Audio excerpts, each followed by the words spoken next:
And then we went into the following season, which is what we call the giant killer season. But, this was really Chase Coomer's team. And Chase Coomer, he was one of the best seniors I've ever. That was probably my most fun year that I ever had coaching. Those guys were coachable, and everything rises and falls on leadership. And when you have a senior that is outstanding like him, he didn't put people down. He talked to people, he helped people. He looked you in the eyes when you're talking. It makes things so much better because he shows the freshman and sophomore, hey, this is how you have to be as a player. The amazing part about this season, we had 0 top 5 wins that season. And I don't know what it was. Trinity Christian beat us twice, beat us by 20 the first time at their place. And then Trinity beat us again without one of their starters at home. And that was like a crushing blow, man, because I'm trying to figure out what are we going to do? We lost to North Hardin at the last second at home. Oak Ridge knocked us off twice. We had 0 top 5 wins. But our region was a little bit weaker, so we knew that we could get back to the tournament. And so we made the state tournament, which was our goal in mind. So we go into the state tournament. We're playing North Hardin Christian. And North Hardin Christian has a kid by the name of Solomon Nance, by the way. And this kid was outstanding. Solomon was fantastic. So we're playing North Hardin Christian. They were number 4. We were number 5, and it was a battle. It really was a Solomon Nance battle versus Chase Coomer. I threw the kitchen sink at Solomon, but it was one of those guys where you really couldn't chase him. You couldn't chase him around the floor. You just kind of had to. They were so athletic. I'm not the kind of guy that likes playing his zone, but I had to play his zone. Solomon was, great. Chase outdueled him that night, but we got really good contributions from Cameron Clark, Freddie Yoakum, Matt Hutchinson. We got really good contributions from, the rest of the guys that came into the game, and it was fantastic. It was fantastic. So then we moved to the semifinal game, and we're playing Trinity Christian for the 3rd time. And I try to come up with this different game plan, and and they come out and they're hot. They're red hot, and I can look at my kids and they're starting to get that defeated look on their face. They're like, here we go again. So we're down 8 to 10 points, and I thought to myself, and Trinity, they're very big. They had a couple of big guys inside. So I thought to myself, okay, you know what? If this is going to be the last game of the season for us, then I'm going to make Trinity earn it.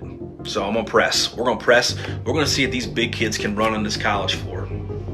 And the press completely changed the game. They started throwing the ball all over the place.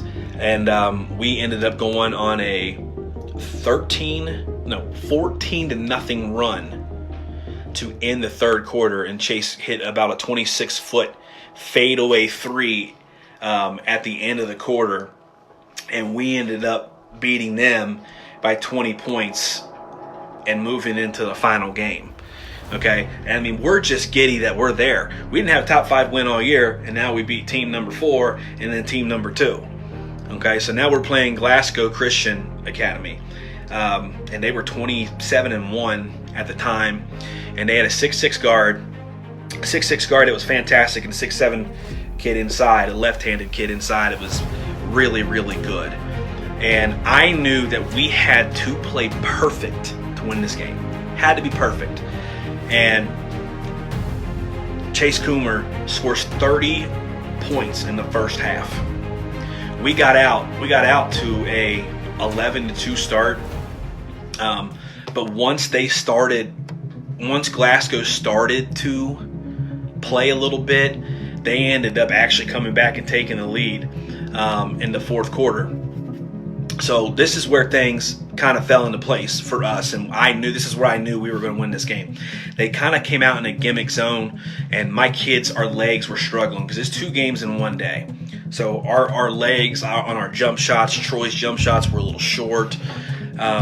So we're down We're down 5 points, and Chase Coomer gets a cut on his arm with 4.5 minutes left.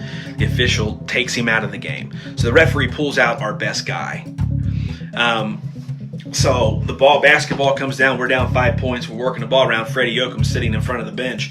He catches the ball. He looks at the rim, and he doesn't shoot it and passes it around. And Freddie's really not even, he's barely maybe a 27% three-point shooter at this time.